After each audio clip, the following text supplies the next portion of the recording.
Hello everyone, it's Shane Kanto, your Wasteland reviewer, and this is my weekend review. And I'm going to be focusing on the films that I got to stream this week, my Netflix DVD, the shows that I keep up on episode to episode each week, and also the shows that I get to binge. So just hitting on a little bit of each of those, and starting with the films I got to stream. I actually got to stream quite a few this week, and the first one was Mega Time Squad, and this is a strange mixture of, say, like Back to the Future kind of, like more like the second one where there's multiple of these people, but then also kind of mixed with a Guy Ritchie like small gangster film, and it was a lot of fun. It was interesting and had a cool story, and I was engaged. There's fun characters, and it's not like next level great film, but it's a lot of fun and I really enjoyed it, and I would say go check it out. Now, I also watched I Lost My Body on Netflix, and this is a French animated film that honestly might be my favorite animated film of the year. And that's up there with Toy Story 4, and with the likes of Frozen 2, and How to Train Your Dragon, and the new Lego movie. And it's been an interesting year for animation, and this one is much more on a deeper level. There's some little bit of gore and some violence, and there's some scary scenes in it. It's a disembodied hand trying to make its way somewhere as you're slowly shown into this life of this young man, and that reveal and that build up to why this all makes sense is very powerful and emotional, and it's just like, holy crap, I really enjoyed this. I also got to watch Holiday Rush on Netflix. Yet again, another Christmas movie, holiday movie coming your way on Netflix, and it's fun.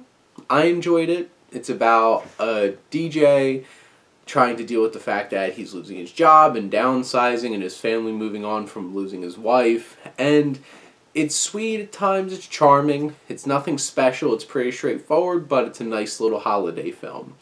Mike Wallace is here, and I even contemplated doing a whole video for just this documentary. Watch this on Hulu.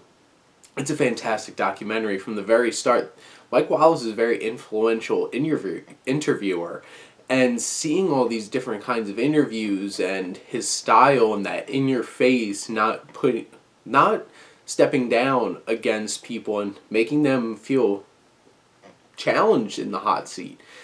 And the whole film opens up with him talking to Bill O'Reilly, and Mike Wallace trying to call him a lecturer and not really an interviewer, and that challenging thing of like Bill O'Reilly felt like he was influenced by Mike Wallace, and that challenging, it's like this kind of interviewing and what that's led to in modern day news reporting, and the whole construction of 60 Minutes. It's a very interesting documentary, one of the best documentaries.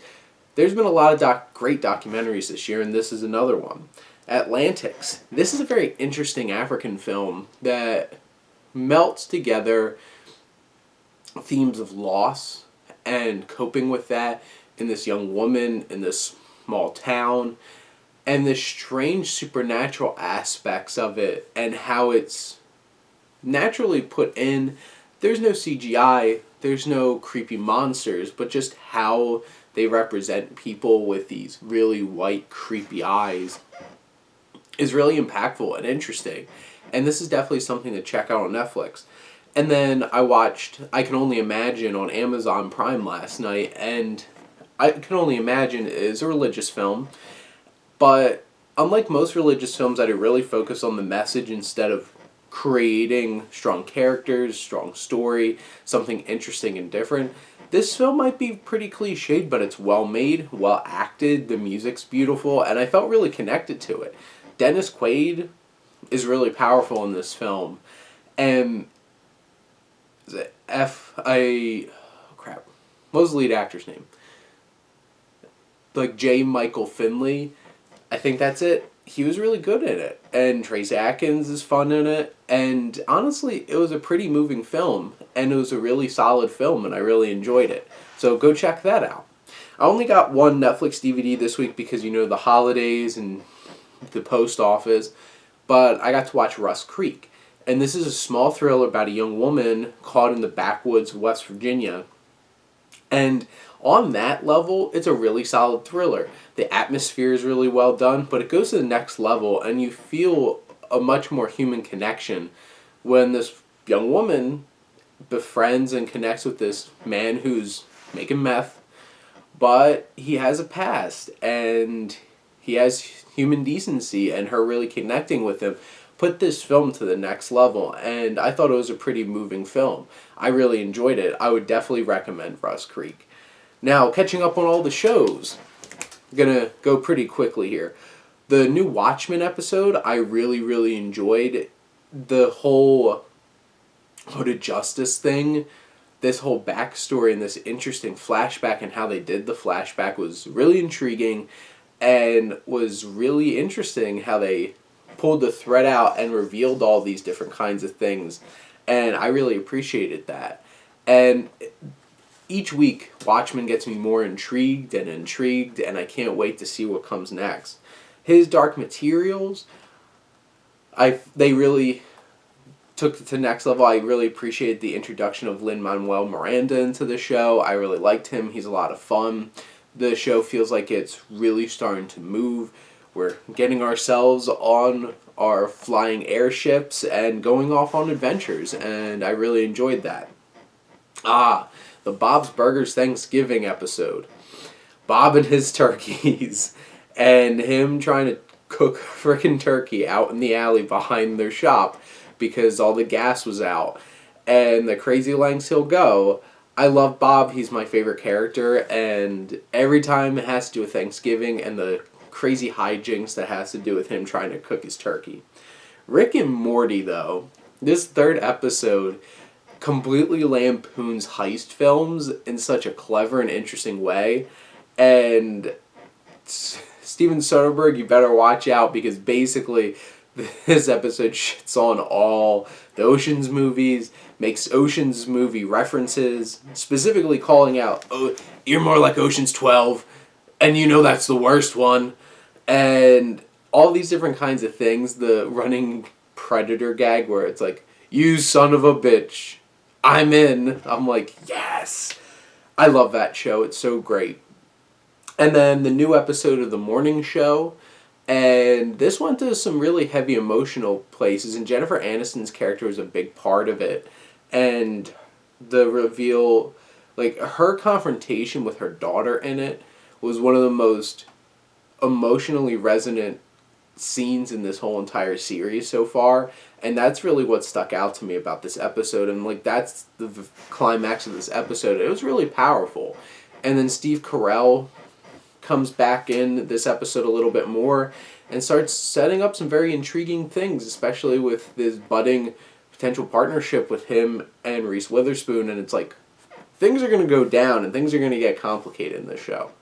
C, the new episode finally gave a chance for this show to take a breath, I guess, but leading up to a very interesting climax for the final moments of this episode, because you're really getting to the point where it's like something needs to give and something interesting.